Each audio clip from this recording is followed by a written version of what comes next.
Yes sir, आपने शुरू कर दिया ठीक।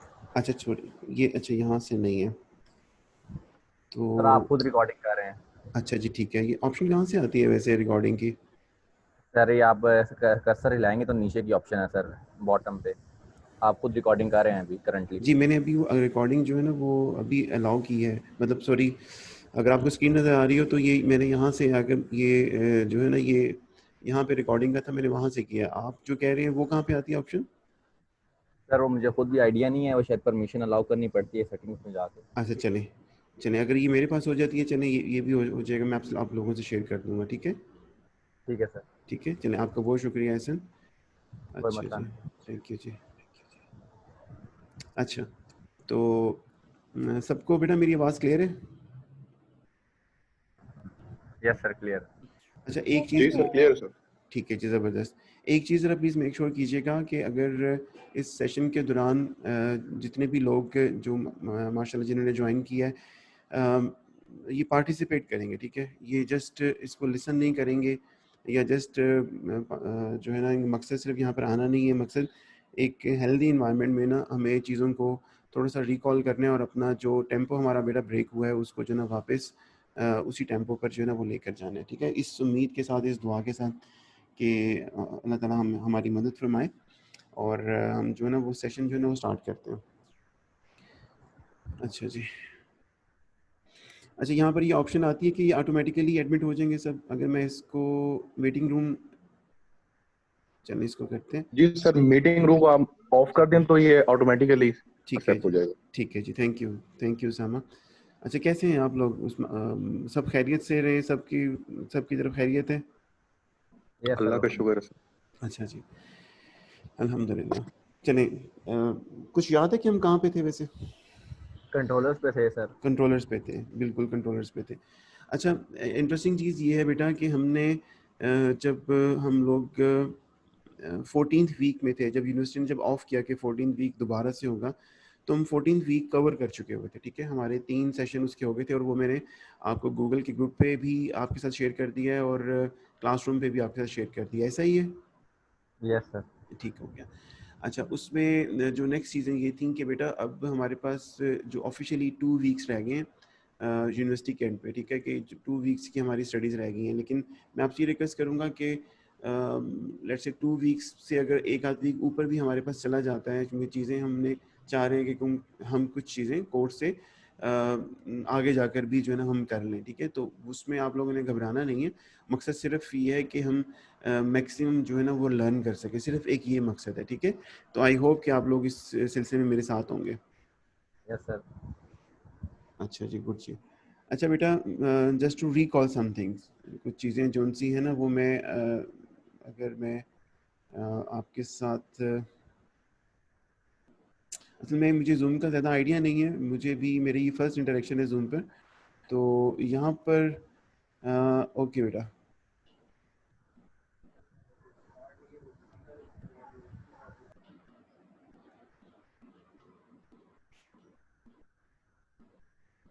जी शाहजेब साहब कैसे हैं आप, ठीक हैं? जी शाहजेब,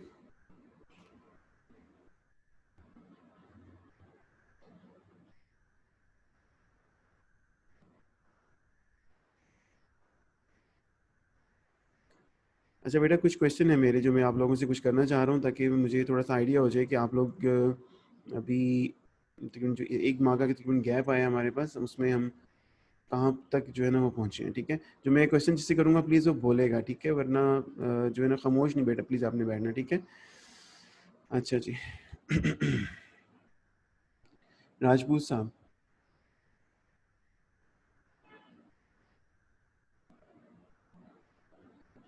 बेटा मेरी आवाज़ आ रही है आप लोगों को?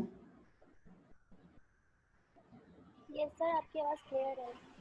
अच्छा ये जो तन्नू राजपूत साहब हैं ये प्लीज़ थोड़ा सा बोलेंगे? सर ये फीमेल है सर। अच्छा जी चलिए, बेटा आप कुछ बताएंगे?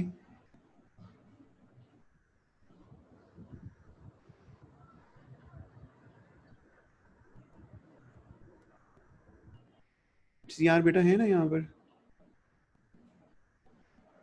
जी सर। अच्छा बेटा ये इनकी ना एब्सेंट मार्क कर लें प्लीज़, जो ओके सर। शाहजेब हैं और ये जो मेरे अभी जिनसे जिनकी राजपूत जो हैं इनसे मैंने जो इनके एब्सेंट मार्क कर लें प्लीज़। अच्छा बेटा आमना ताहिर।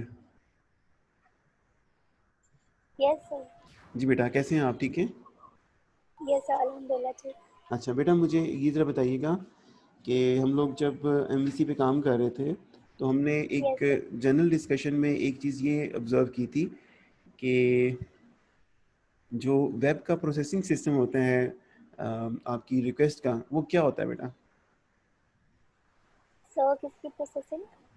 बेटे वेब पर ओवर दी वेब यस। हमारे पास जो रिक्वेस्ट प्रोसेसिंग सिस्टम होता है जनरली वो क्या होता है बेटे?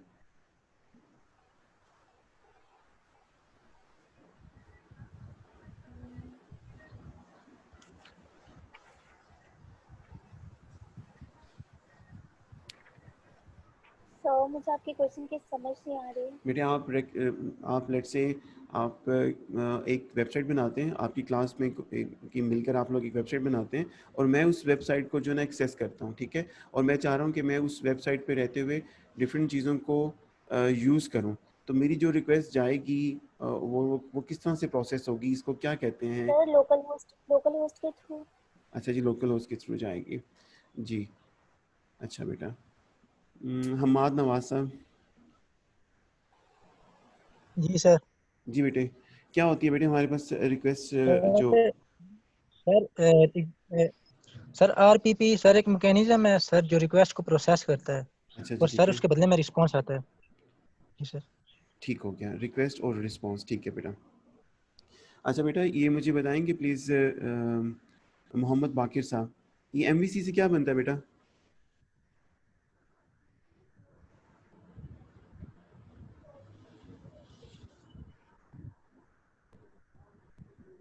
बाकिर यस सर। जी बेटा ये एमवीसी से क्या बनता है? सर मैंने पहले लेक्चर दिए नहीं सर। कोई भी लेक्चर नहीं लिया आपने? सर नेट अवेलेबल नहीं था सर। अच्छा बेटे नेट एक महीने पहले अवेलेबल था ना या नहीं था? मैं उससे हट के बात कर रहा हूँ, मैं आपसे ये बात कर रहा हूँ कि एमवीसी से क्या बनता है बेटा, जो हम सब्जेक्ट पढ़ रहे हैं ना इससे क्या बनता है? सर आइडिया नहीं है। अच्छा शाबाश जी बेटा, ज़बरदस्त, गुड, ठीक है। एहसन। Yes sir. जी बेटा एमवीसी से क्या बनता है बेटा? Model view controller controller. ठीक है जी, अच्छा जी। अच्छा प्लीज़ बेटा ये जो है ना लुकमान साहब, बेटा प्लीज़ आप शेयर करेंगे कि ये एएसपी से क्या बनता है बेटा?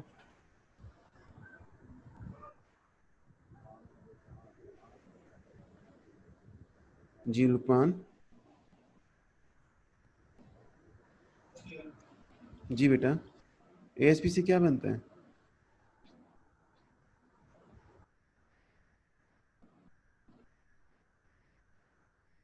बेटा सीआर इनकी भी जो है एब्सेंट मार्क करें प्लीज़। बेटा अगर आप खामोश ओके बैठेंगे सर। ना, आप खामोश बैठेंगे तो प्लीज़ इस सेशन को प्लीज़ ज्वाइन करने की ज़रूरत नहीं है, ठीक है? थोड़ा सा हमें अभी जो ये जो एक महीने की हम पे जो थोड़ी सी डस्ट बैठ गई है ना, इसको थोड़ा सा हिलाना है आज के सेशन में, ताकि हम लोग अपने कमिंग सेशंस के लिए और आज के सेशन के लिए भी जो है ना वो थोड़ा सा रेडी हो, ठीक है? इन चीज़ों को प्लीज़। साथ साहब आए हुए? नहीं नहीं सर, वो नहीं आ सका सर। अच्छा जी ठीक है। मोहम्मद कासिम सईद।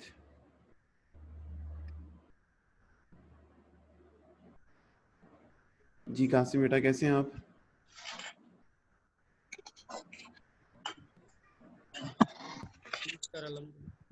अच्छा बेटे ये मुझे थोड़ा सा ये बताइएगा कि एमवीसी में और एमवीसी कोर में क्या फ़र्क है बेटा?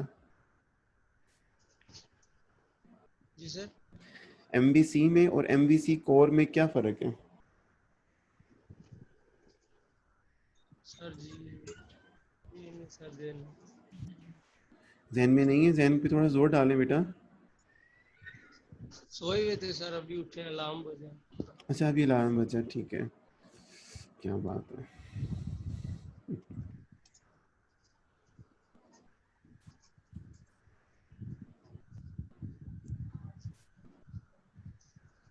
जी बेटा ज़िले हुमा।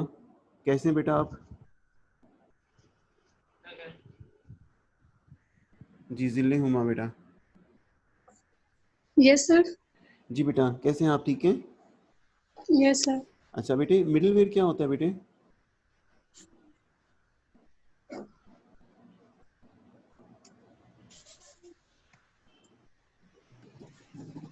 मिडिलवेयर क्या होता है बेटा?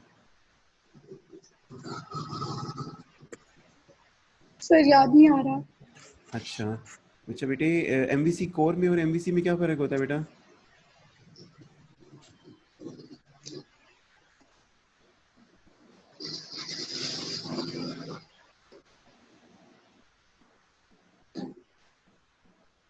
बेटे मालूम है? नो सर, अच्छा जी भूल ठीक है। गई सर, रिवाइज नहीं किया तो। अच्छा जी ठीक हो गया, गुड गुड जी। चलिए जीसीआर साहब प्लीज़ आप बताइएगा बेटा, हमारे पास जो है ना एक जो स्टैटिक फाइल्स होती हैं, एक तो ये क्या होती हैं और ये कैसे सर्व होती हैं?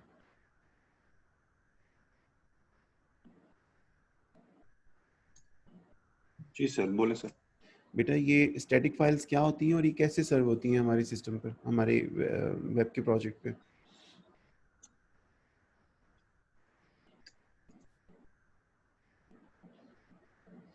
Static files in web project sir. Static files क्या होती हैं ये बता दें।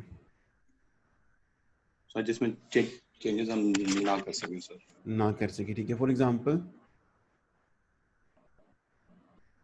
कॉन्टैक्ट रूट सर, मतलब जो उस पे इस्तेमाल होता कोई एक फाइल की टाइप या एग्जांपल शेयर करेंगे बेटे?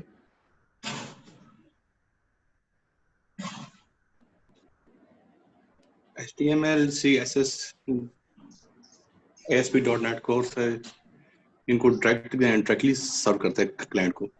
डायरेक्टली सर्व करते, ठीक हो गया। मोहम्मद वकार साहब, मोहम्मद वकार साहब प्रेजेंट है बेटे? मोहम्मद वकार,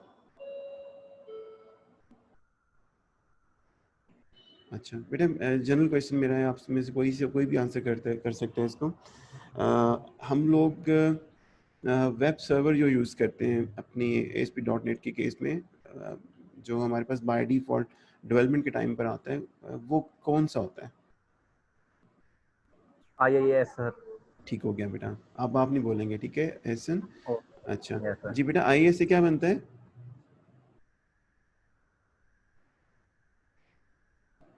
IIS से क्या बनता है बेटा, बताएंगे? कोई भी बताए please. Sir internet information service. ठीक हो गया, internet information service, internet information server. अच्छा अब जनरली बेटा हमारे पास जो है ना, जब हम ये वेब डेवलपमेंट कर रहे होते हैं तो हमारे पास ये वेब सर्वर का एक कॉन्सेप्ट जो है ना वो यूज़ होता है। कोई भी बंदा इस पर प्लीज़ थोड़ा सा इसको हाईलाइट करें कि हमें ये वेब सर्वर रिक्वायर्ड क्यों होता है, ठीक है? एहसन साहब आपके अलावा प्लीज़ कोई बंदा ये बताए कि वेब सर्वर हमें नॉर्मली रिक्वायर्ड क्यों होता है बेटा?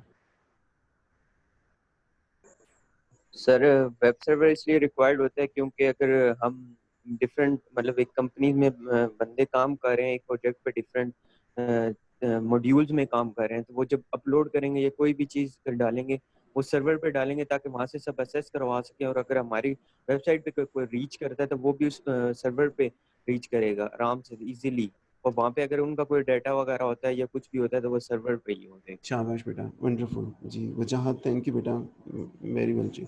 जनरली बेटा माशाल्लाह में बिल्कुल सही बताया है। इसका मतलब ये हम यूँ भी कह सकते हैं कि जब भी हम कोई चीज़ लेट से डेवलप करेंगे और अगर हम चाह रहे हैं कि वो हमारी कंपनी के तमाम मुलाजमीन को, और लेट से अगर हम एक जनरल एक पर्पस एक वेबसाइट बना रहे हैं तो वो all over the world available हो, तो हम उसको डेवलप करके किसी सर्वर पे होस्ट करेंगे ताकि वो सर्वर जो है ना, वेब सर्वर उसको पर्टिकुलरली अगर मुझे कहना चाहिए, वो उसको अपने पास रख लेगा और पूरी दुनिया को वो सर्व करेगा, ठीक है? वो तमाम फाइल्स हमसे एक्सेस नहीं करेगा बल्कि ऑल अराउंड द वर्ल्ड जो है ना वो उसको गेट करेगा।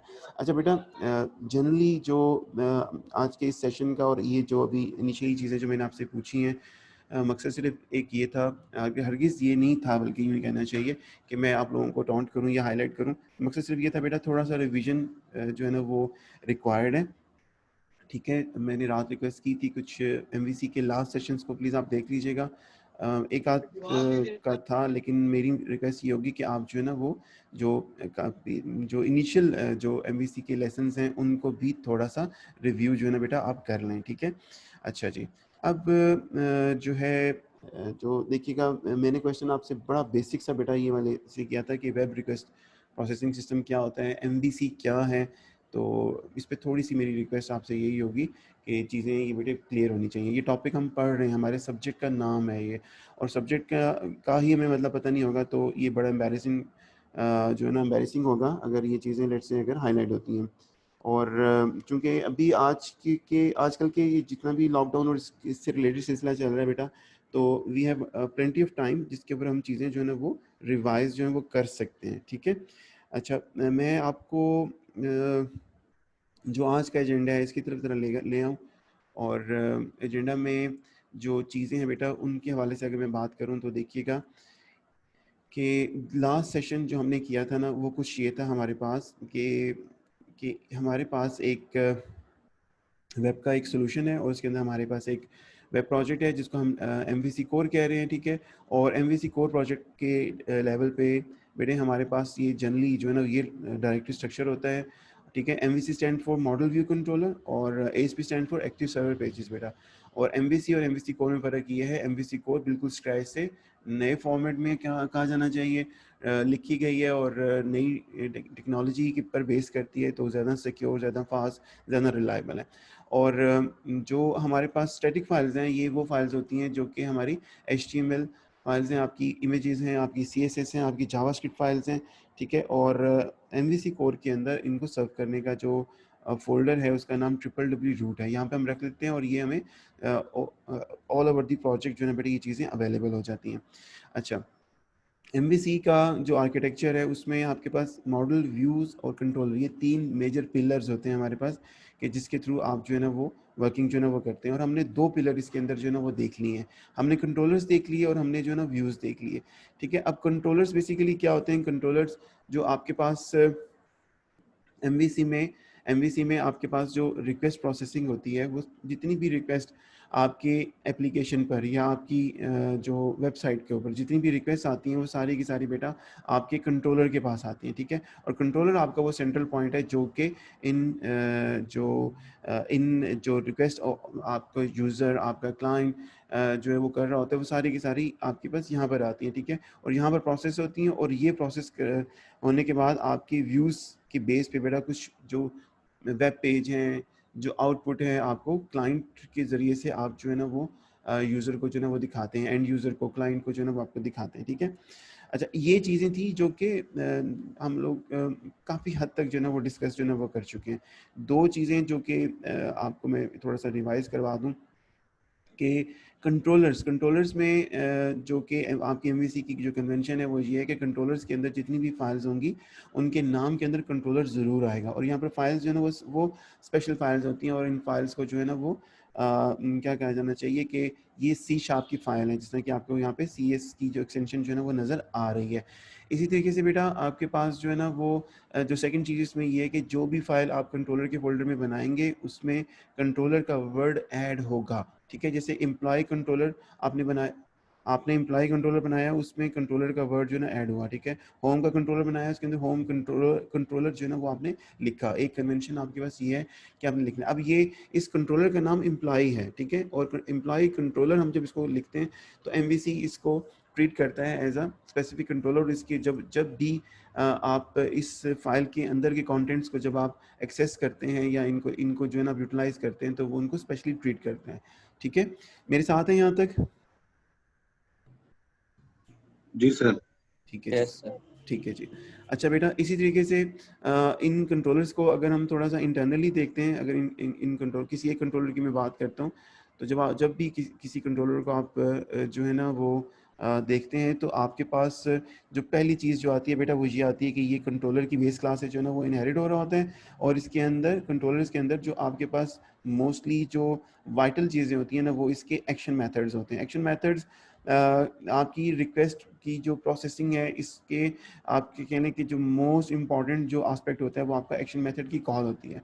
आप ये बेसिकली सी शार्प के फंक्शंस होते हैं, और सी शार्प के फंक्शंस आपकी इनके आप अगर आप जो है सी शार्प में आपको डेफिनेटली आपने काम किया हुआ है, आपकी क्लास के अंदर जो एक्शन मेथड जो मेथड्स हैं, क्लास के जो मेथड्स हैं बेटा, वो आपके जो है ना वो यहाँ पर जो MVC के आर्किटेक्चर के अंदर आपके जो ना ये आपके एक्शन मेथड्स कहते हैं। नॉर्मली इनको मेथड कहते हैं या फंक्शन कहेंगे, लेकिन यहाँ पर इनको हम एक्शन मेथड कहेंगे।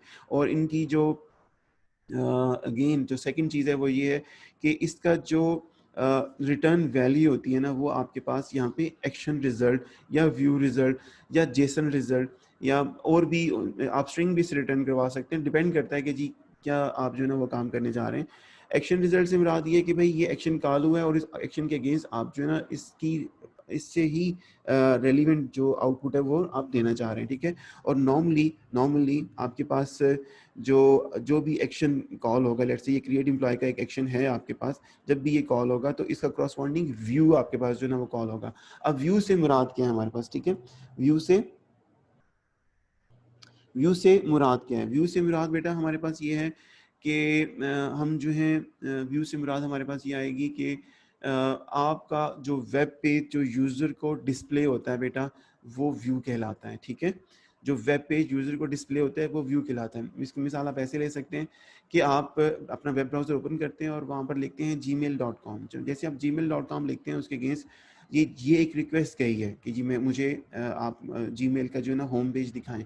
जैसे ही वो जो रिक्वेस्ट आपको प्रोसेस होकर जीमेल का आपको होम पेज मिलता है, तो वो आपका जीमेल का व्यू मिल रहा है, ठीक है। अब आप उस जीमेल के होम पेज पे या मेन पेज पे यूज़र नेम पासवर्ड अपना देते हैं और आप उसको दोबारा जो है ना रिक्वेस्ट को सर्वर पे भिजवाते हैं जहाँ पर जीमेल की वेबसाइट होस्ट हुई हुई है, तो वो वहाँ पर जो है ना वो प्रोसेस होती है और प्रोसेस होने के बाद दोबारा आपको जो है ना वो एक आपका जो है आपका आउटपुट मिलती है। तो ये बेसिकली सेकंड व्यू मिल रहा है और प्रोसेस कहाँ हो रही है आपकी रिक्वेस्ट, सर्वर के ऊपर रिक्वेस्ट हो रही है। तो ये बेसिकली वहाँ पर भी कुछ एक्शंस लिखे होंगे कि भाई यूज़र नेम पासवर्ड आए उसके अगेंस्ट ये व्यू रिटर्न करवा दो। अगर होम पेज की रिक्वेस्ट आए तो कि फलां जो मेन पेज का व्यू जो है वो रिटर्न करवा दो। अगर आप मेल क्रिएट करना चाह रहे हैं तो ये वाला व्यू रिटर्न करवा दो। और ये व्यू बेसिकली क्या होते हैं, व्यू आपकी HTML पेजेस होते हैं। और HTML पेजेस किस फॉर्म में होते हैं?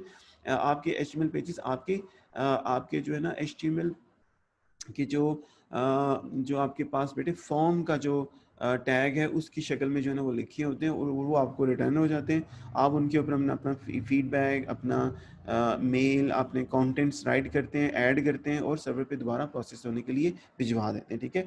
ये जनरल जो आपकी रिक्वेस्ट प्रोसेसिंग और आपकी एक डायनामिक जो वेबसाइट उसकी रिक्वेस्ट जो वेब प्रोसेसिंग है, ये उसका आर्किटेक्चर जो है ना आपके पास बनता है। यहाँ तक क्लियर है बेटा? यहाँ तक मेरे साथ है? Yes sir. अच्छा जी कासिम जी भाई, सर। कासिम भाई आपको क्लियर है चीज़ें? Yes sir. अच्छा जी, थोड़ी सी नींद से बेदार हुए हैं आप? जी सर। नींद से अच्छी तरह बेदार हो गए मेरा बेटा? जी सर। चले, गुड जी गुड। अच्छा जी, लास्ट चीज़ जी जो कि मैं थोड़ा सा चाह रहा हूँ कि वो भी आपको थोड़ा सा मैं क्लियर करवा दूँ। आपके कंट्रोलर्स और व्यूज़ का जो बेटा आपस में इंटरेक्शन है वो क्या होता है? जो व्यूज़ हैं बेसिकली जो भी आप गेट करते हैं, जो भी कंट्रोलर आप कॉल करते हैं उसके अगेंस्ट आपका जो है ना वो व्यू जो है वो एक्टिवेट होता है। अब ये क्रिएट एम्प्लॉय जो है ना बेटा, ये क्रिएट एम्प्लॉय जो है ना ये एक एक्शन है। जब ये कॉल होगा तो इसके अगेंस्ट इसी नाम का व्यू जो है ना वो आपके पास आएगा। अच्छा, अब यहाँ पर अभी मैं डे वन से जब से हमने MVC स्टार्ट की है तो मैं इसी बात के ऊपर हूँ कि भाई इसका करस्पॉन्डिंग व्यू कॉल होगा, ठीक है। ये जस्ट आपको चीज़ों को सिंपल करके बताने की मकसद है, ठीक है। जब इंशाल्लाह हम थोड़े से इसके अंदर यूज टू हो जाएंगे, हम थोड़ा सा आगे जाएंगे तो हम इस क्रिएट एम्प्लॉय के एक्शन के अगेंस्ट कोई और व्यू भी कॉल कर सकते हैं। मकसद सिर्फ अभी आपको चीज़ों को सिंप्लिसिटी के अंदर समझाना है। जब थोड़ा सा हम आगे जाएंगे तो हम एक एक्शन के अगेंस्ट किसी और व्यू को भी कॉल कर सकते हैं, ठीक है। उसके ऊपर कोई लिमिटेशन नहीं है। लेकिन अभी चीज़ें चूँकि अभी थोड़ी सी एक तो सिंपल हो, थोड़ा सा रिकॉल हमें प्रॉपर हो जाए, तो हम ये अज्यूम कर रहे हैं फिलहाल कि भाई जिस एक्शन को कॉल करेंगे उसी नाम का व्यू जो है ना हमारे पास कॉल हो जाएगा। और सेकंड चीज़ इसमें बेटा हमारे पास ये आती है कि आपके पास जितने भी जो कंट्रोलर्स का और व्यूज़ का आपस में बेटा रिलेशनशिप है, जितना भी इसमें है उसमें ध्यान में रखिएगा कि कंट्रोलर्स और व्यूज़, जिस नाम का आपके पास कंट्रोलर होगा व्यूज़ के फोल्डर में उसी नाम का आपके पास सब फोल्डर होगा, ठीक है। ये चीज़ इंपॉर्टेंट है, प्लीज़ जरा देखिएगा। जिस नाम का आपके पास कंट्रोलर होगा कंट्रोलर्स के फोल्डर में, उसी नाम का आपके पास सब फोल्डर होगा व्यूज़ के फोल्डर के अंदर। फॉर एग्जांपल आपके पास एम्प्लॉय कंट्रोलर है तो व्यूज़ के अंदर आपके पास एम्प्लॉय नाम का सब फोल्डर है। आपके पास जो है ना वो होम का कंट्रोलर है, व्यूज़ के अंदर आपके पास होम का सब फोल्डर है। बेसिकली हम ये क्या चाह रहे हैं कि भाई आपके एम्प्लॉयज़ का जो सब फोल्डर जो कि व्यूज़ के फोल्डर के अंदर पड़ा हुआ है, इसके अंदर क्रिएट एम्प्लॉय, इसके अंदर डिलीट एम्प्लॉय, इसके अंदर डिटेल्स ऑफ एम्प्लॉय एटसेट्रा, जितने भी ये व्यूज़ पड़े हुए हैं, जितने भी आपके पास HTML फाइल्स पड़ी हुई हैं, और ये आप बेसिकली व्यूज़ हैं। और ये बेसिकली क्या है, अगर आप कंट्रोलर को एक्सपेंड करें तो बेटा ये कंट्रोलर के अंदर ये एक्शन मेथड लिखे हुए थे आपके पास, ठीक है। ये आपके पास एक्शन मेथड और उनकी कॉल के अगेंस्ट जो व्यू करस्पॉन्डिंग है ये वो है। फॉर एग्जांपल देखिएगा, क्रिएट एम्प्लॉय आपके पास एक एक्शन मेथड है, और जब आप उसको कॉल करें तो इसका corresponding view create employ dot CS HTML जो है ना वो कॉल होगा। ये कैसे कॉल होगा, ये MVC खुद इसको ब्लेंड कर देगी, ठीक है। अच्छा, एडिट एम्प्लॉय आपके पास कॉल होगा कहाँ से, आपके पास एम्प्लॉय कंट्रोलर से, और एडिट एम्प्लॉय का व्यू आपके पास जो है ना एम्प्लॉय के जो व्यूज़ का जो सब फोल्डर है उसके अंदर जो है ना वो लिखा हुआ है। जब वो कॉल होगा करस्पॉन्डिंग व्यू ऑटोमेटिकली कॉल हो जाएगा।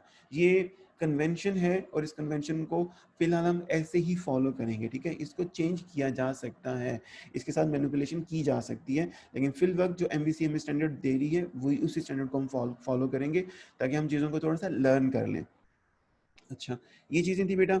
और जो सेकंड चीज़ जो व्यूज़ के पॉइंट ऑफ व्यू से बेटा वो ये है कि व्यूज़ जो है ना, ये जब हम MVC की बात करते हैं तो व्यूज़ की जो एक्सटेंशन होती है, क्योंकि हम लोग C# की लैंग्वेज यूज़ कर रहे हैं तो हमारे पास जो है CS HTML जो है ना इसकी एग्जांपल है कि C# HTML, और ये जो व्यूज़ हैं ये आपके पास रेजर व्यूज़ कहलाते हैं, ठीक है। माइक्रोसॉफ्ट की जो इसमें इंटरवेंशन है, जो इनकी क्या कहना चाहिए कि जो इन्होंने ओवर द ईयर्स चीज़ें डेवलप की हैं, इन्होंने व्यूज़ को रेजर व्यूज़ के हवाले से जो है ना वो कन्वर्ट किया है कि भाई ये नॉर्मल व्यूज़ नहीं है बल्कि रेजर व्यूज़ हैं, ठीक है।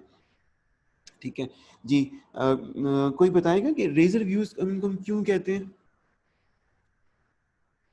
रेजर व्यूज़ क्यों कहते हैं इनको हम, ठीक है। ठहरिएगा बेटा, प्लीज़ ठहरिएगा बेटा, एहसन बेटा प्लीज़, मैं अभी आपसे क्वेश्चन करता हूँ प्लीज़, ठीक है जी। बेटा रिमशा बेटा कैसे हैं आप?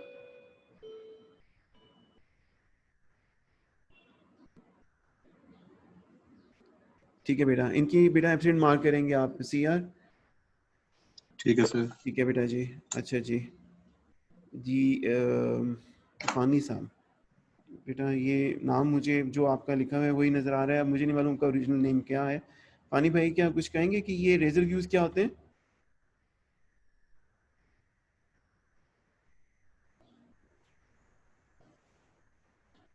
मैं बताऊं जी, वजह ठहरेंगे बेटा। Yes sir. ठहरे बेटा, मैं पूछता हूँ आपसे, ठीक है जी। मोहम्मद वकार जी, वकार कैसे हैं बेटा आप?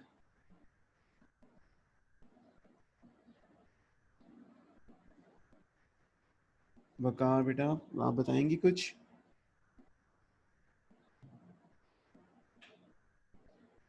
अच्छा जी एहसन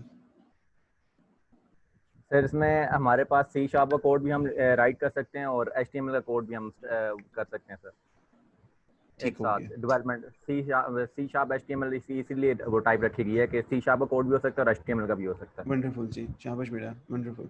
अच्छा बेटा, ये जो बेसिकली रेजर व्यू है, और रेजर व्यू जो है ना ये रेजर व्यू आपका वो वेब पेज होता है कि जिसके साथ रेजर का रेंडरिंग इंजन होता है, ठीक है। ध्यान में रखिएगा, ये जो व्यू है या ये वेब पेज है, ये जो आपके ब्राउज़र के अंदर जो इसमें कैपेबिलिटी होती है कि ये रेजर व्यू को रेंडर कर सके, रेजर इंजन बेसिकली साथ अटैच होता है, जो कि जो आपके पास जो भी स्ट्रीम आपके पास लेट्स से वेब सर्वर भिजवा रहे हैं, वेब सर्वर उसको जो है ना प्रोसेस करेगा, और प्रोसेस करने के बाद इस कोड को उठाएगा तो देखेगा कि भाई इसके अंदर C# का कोड भी हो सकता है लिखा हुआ हो, तो वो वेब पेज को भी जो है ना वो as it is web page पे तो डेफिनेटली आपके पास जो है एक स्टैटिक लैंग्वेज है, आपके पास जो है ना वो टैग्स हैं HTML के, वो स्टैटिक कंटेंट्स होते हैं, ठीक है।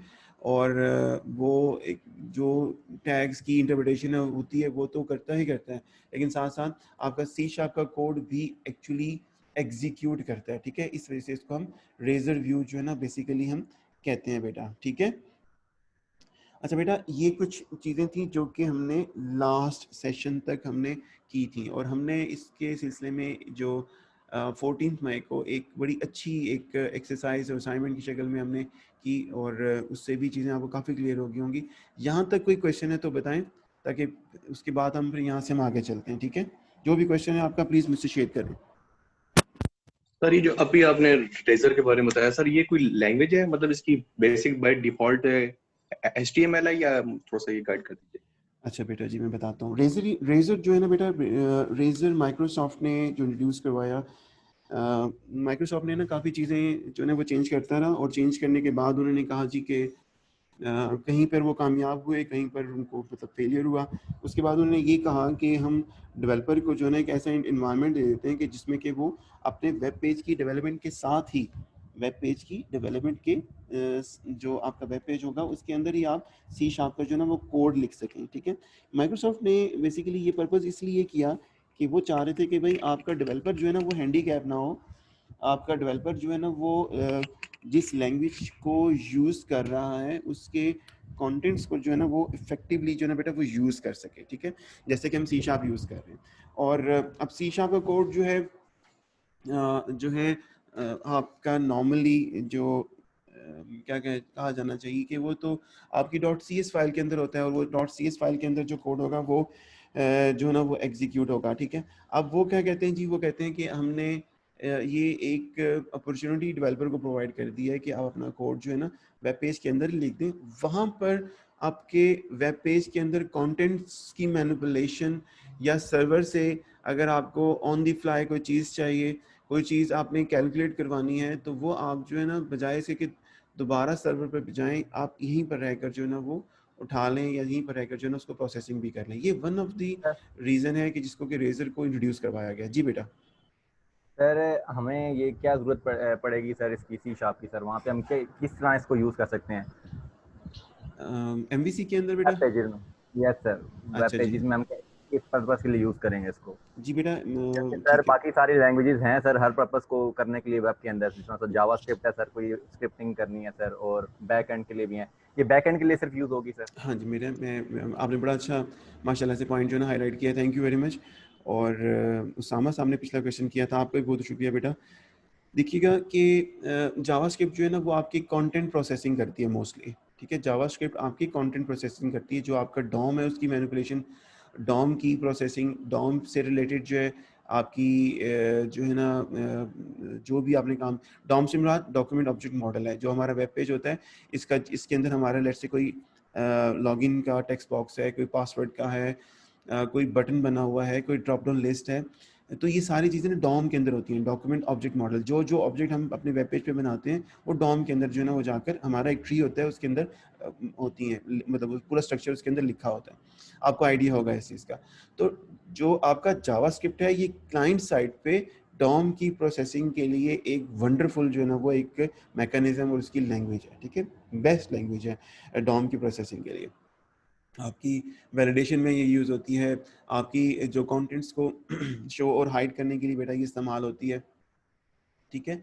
और बेतहाशा इसके जो ना मकसद है। लेकिन आप अपने एक वेब पेज पे रहते हुए आप जो सर्वर से जो कंटेंट्स आए हुए हैं ना आपके पास, वो उसके लिए ये इतनी अच्छी नहीं है, ठीक है। सर्वर से जो आपके पास कंटेंट आए हैं वो आप जो है ना मतलब उसमें फिर बेहतर चॉइस आपके पास जो सर्वर से कंटेंट्स आए गए हैं, पहले तो हम इसके हवाले से देखते हैं कौन से कंटेंट्स मैं बात कर रहा हूँ। जो कंटेंट्स आपके पास जो है ना वो डेटाबेसिस के रिकॉर्ड्स आए हैं आपके पास, ठीक है।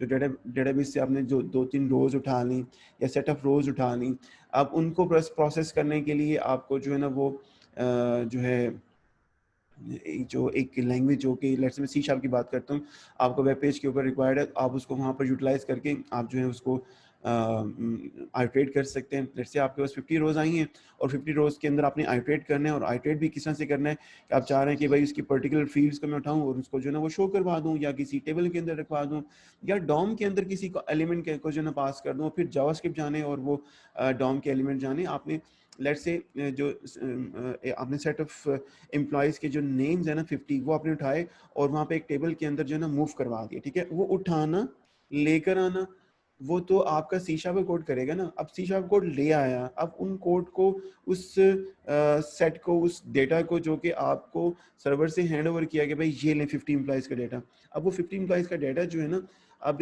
ये जो MVC के आर्किटेक्चर में वो सी शार्प ही प्रोसेस करेगी, ठीक है।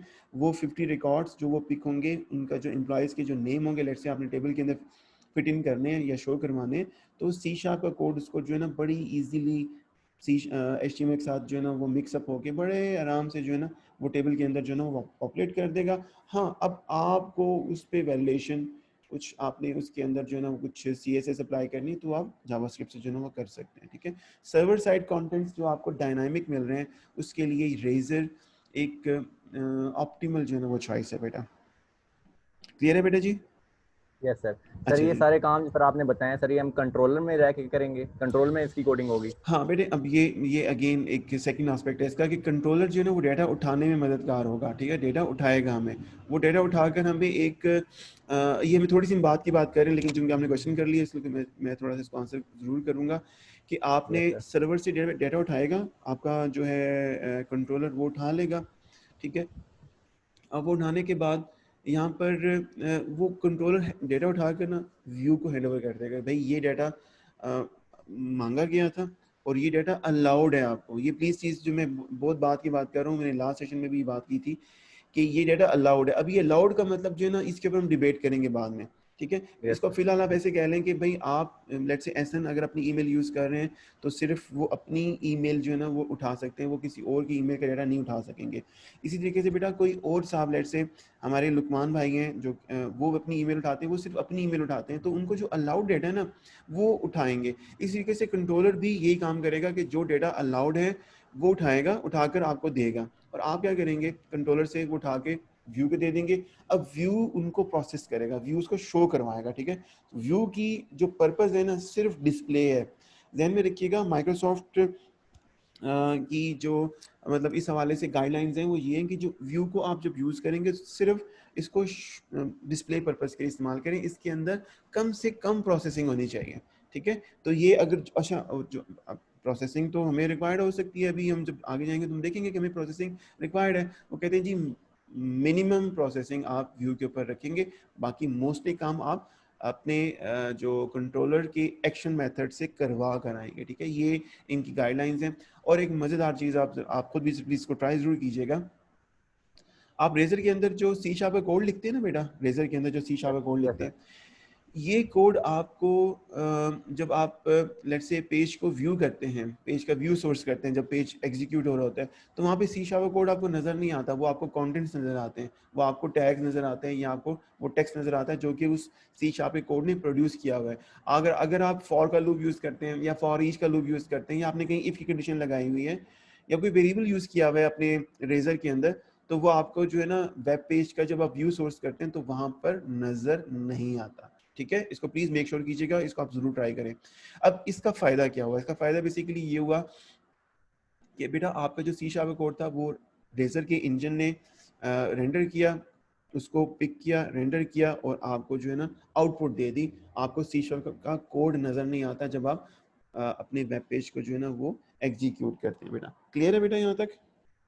यस सर, क्लियर है सर। कोई और क्वेश्चन हो तो बताएं सर। ये जिस तरह जी बेटा व्यू में होता है .cshtml, क्योंकि ये एज ए जिस तरह PHP में होता है .php लगाते हैं एक्सटेंशन डायनेमिक पेज के लिए, क्योंकि वो PHP के टैग्स के थ्रू हमारी कनेक्शन होता है और वो सारा डाटा शो करवाता है। जी बेटे, ये तो होता है डायनेमिक के लिए। अगर हम उसकी तरफ जाएं स्टैटिक की तरफ, जिसमें हम चाहते हैं हमारी डाटाबेस ना हो, व्यू सिर्फ एक हमारे HTML की फाइल्स वगैरह बनी हो और वो असेस करवानी हो, तो उनके लिए फिर व्यूज में क्या करना, व्यूज बनाने पड़ते हैं। ये कंट्रोलर्स तो चाहिए होंगे, जाहिर बात है डिफरेंट पेज पे वो जा रहा होगा।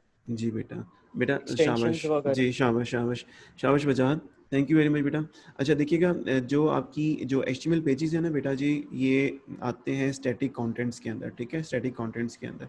तो अगर ये www रूट का फोल्डर अगर आप देखें तो हमने इसको आई थिंक से ट्राई भी किया था जी। इसके अंदर हमने test.html लिखी हुई है, ये test.html लिखी हुई है, ठीक है। ये एक स्टैटिक कंटेंट है। यस जो सर। जो HTML है ना आपकी, जो HTML है, ये आप समझ लें कि ये बेस है आपके किसी भी वेब एप्लीकेशन का, ठीक है। ये नहीं होगी तो कोई भी वेब एप्लीकेशन नहीं बन सकती। क्यों? क्योंकि ये वो लैंग्वेज है जो कि आपका ब्राउज़र अंडरस्टैंड करते हैं। ये वो कंटेंट्स हैं, ये वो टैग्स हैं जो ब्राउज़र अंडरस्टैंड करते हैं। अब हमारा ये काम है कि हम उन टैग्स के अंदर डाटा ले आते हैं। जब हम डाटा ले आते हैं ना, तो हम कहते हैं जी डायनामिक डाटा है, हम कहते हैं जी ये डेटाबेस की रोज हैं, ये हमें सर्वर से इमेजेस हमने गेट की, ये सर्वर से हमने कोई लेट से कोई वीडियो कंटेंट उठा लिया और हम इसके ऊपर वेब पेज के ऊपर दिखा रहे हैं। वेब पेज के ऊपर दिखा कैसे रहे हैं भाई? वो वेब पेज के ऊपर दिखा हम HTML के टैग्स की मदद से ही रहे हैं, ठीक है, ऐसे ही होते हैं ना। तो आपके जो HTML की जो बेसिक है, ये इससे तो हम जान नहीं छुड़ा सकते। ये होगी तो हमारी जो है ना वेब चलेगी और वेब जो है ना हमारी उस कंटेंट्स को शो करवा देगी।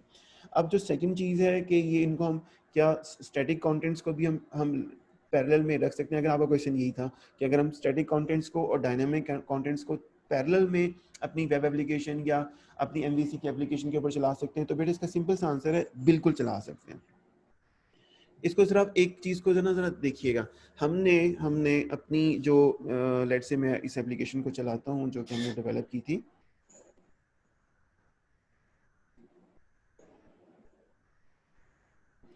जब आप किसी भी अपनी ये जो है ASP की एप्लीकेशन को बेटा जब हम रन करते हैं, सर्वर पे रन करते हैं, तो हमारे पास जो फिलहाल जो हमने चीज़ सीखी हुई है, मतलब वेब के अंदर जो हमने पढ़ा, उसमें डेफिनेटली हमने ये लिंक्स और इसके अलावा जो नैव बार्स वगैरह के वाले से काम किया होगा। अभी हमने सिंपली जो चीज़ों को एक्सेस कर रहे हैं ना, वो हम एक्सेस कर रहे हैं बेटा अपने URL से। अब ये URL जो है ये एक सिंपली एक आपके पास जो है ना एक बटन भी हो सकता है, उसके बैक पे URL लिखा हो, एक इमेज हो सकता है उसके बैक पे URL लिखा हो, आपके पास एक सिंपली एक जो है ना वो एंकर हो सकता है, उसके बैक पे URL लिखा हो। अभी यहाँ पर हम क्या कर रहे हैं, हम सिंपली जो है ना यहाँ पर बेटा यूज़ कर रहे हैं अपने ये जो URL को डायरेक्टली जो है ना वो टाइप कर रहे हैं। हम कहते हैं जी एम्प्लॉय में हम जो है ना वो गेट कर रहे हैं, तो जिस URL को ये जाकर हिट कर रहा होगा वो पेज हमारे पास आ जाएगा। और अगर यही URL हमारे पास बेटा आप लेट से ये test.html आई थिंक सो उसका नाम है, अगर ये होगा तो वो हमारे पास जो ना पिक हो जाएगा। तो ये पैरेलल में बेटा चलेंगी, ठीक है, पैरेलल में चलेंगी, इसमें आपको परेशान होने की जरूरत नहीं है। अब ये www रूट और HTML के अंदर लिखी हुई है, तो हमें ये पूरा जो ना ये पाथ इसका लिखना पड़ेगा, ये चीज़ उस तरह से पिक हो जाएगी। तो हम दोनों को चला सकते हैं और दोनों की ज़रूरत भी पड़ेगी। अभी कोई मुझे ये प्लीज़ आप में से कोई एक बंदा कोई शेयर करेगा कि वो कौन से ऐसे सिनारियोज होंगे कि हमारे पास डायनामिक कंटेंट्स और स्टैटिक कंटेंट्स साथ साथ चल रहे हों, या ऐसे कौन से पेजेस होंगे जो कि हमारे स्टैटिक कंटेंट्स होंगे? स्टैटिक्स वो होंगे ना जिनमें हम चेंजेस वगैरह कोई नहीं चाहिए होगा, मतलब यूजर जो व्यू करेगा सिर्फ उसको कोई एडिटिंग वगैरह या कोई नई चीज नहीं डाल सकेगा। शाबाश, ठीक है बेटा, मैं एग्री करता हूँ। फॉर एग्जांपल कौन सा ऐसा पेज होगा? सर जैसे कोई विकिपीडिया के या इस तरह की पेजेस होती हैं जिनमें सिर्फ हमारे पास उनसे सिर्फ कॉन्टेक्ट से हेल्प ले सकते हैं वो, और उसमें ऐसे कि कोई अपनी इन्वॉल्वमेंट ना चाहते हो, मतलब कोई जैसे सर्वर वगैरह से अपनी डिटेल्स ना ले रहे हो। ठीक है शाबाश बजान। अच्छा जी, कोई और बेटा इसमें कोई ऐड ऑन करेगा इसमें चीजें? सर लाइक कांटेक्ट इन्फो होगी सर, अबाउट पेज हो गया सर, इसमें हम चेंजिंग सर ज्यादातर नहीं करते सर। डायनामिक में सर वर्डप्रेस ब्लॉग्स, ई-कॉमर्स की जो भी साइट्स हैं, ये इसकी एग्जांपल। ठीक हो गया जी बेटा। कोई और सजेशन भी आनी चाहिए, प्लीज बोलें बेटा, थोड़ा सा बोलें।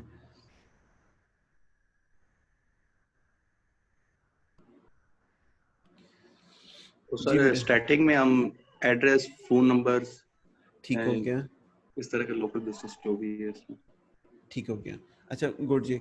अच्छा इसमें देखिएगा, जो आप कॉन्टेक्ट्स की बात कर रहे हैं ना, कॉन्टेक्ट्स हो सकता है आपका, कोई अबाउट का पेज हो सकता है, ठीक है, अब ये कॉन्टैक्ट अबाउट मैं एग्री करता हूँ, ये आपके स्टैटिक पेजेस होंगे, मतलब नॉर्मली HTML पेजेस होंगे, ठीक है। अच्छा, बाज़ ऑर्गेनाइजेशंस जो कॉन्टैक्ट के पेज होते हैं ना, ये स्टैटिक नहीं रखती, ठीक है। ये मैं मतलब डिस्कशन में आ गया, वो इसको कॉन्टैक्ट के पेज को अबाउट को स्टैटिक नहीं रखती बल्कि डायनामिक रखती हैं। वो करते क्या हैं, वो जो कॉन्टैक्ट के पेजेस हैं ना, वो डेटाबेसेस के अंदर डाल देते हैं उसकी इन्फॉर्मेशन और वहाँ से ना पिक कर देते हैं। क्योंकि आपकी जो भी लेट से क्या कहना चाहिए कि इंटरनेशनल ऑर्गेनाइजेशन है जिसके डिफरेंट कंटेंट्स के अंदर जो है ना वो ऑपरेट कर रही है, तो वो अपने अबाउट का कॉन्टैक्ट का पेज ही तो अपडेट नहीं करती रहेगी ना। वो क्या करेगी, वो डायनामिकली अपने एरिया वाइज जो है ना वो डेटाबेसेस के रिकॉर्ड जो है ना वो अपडेट करेगी और वहाँ से जो है ना वो चीज़ें अपडेट हो जाएंगी, ठीक है। वो आपको जो है ना वो लेटेस्ट इन्फॉर्मेशन मिलेगी। जैसे ही कोई नया कंट्री मैनेजर या एरिया मैनेजर लेट से जो अपॉइंट होता है, उसको वो डेटाबेस अपडेट करेंगे और वो रेलिवेंट एरियाज के अंदर जो है ना वो नजर आनी शुरू हो जाएगी। अब मेरा पॉइंट समझ आया आप लोगों को? यस ठीक हो गया। अच्छा, एक और चीज ऐसी हो सकती है जो कि स्टैटिक रहेगी, ठीक है। एक और चीज भी हो सकती है।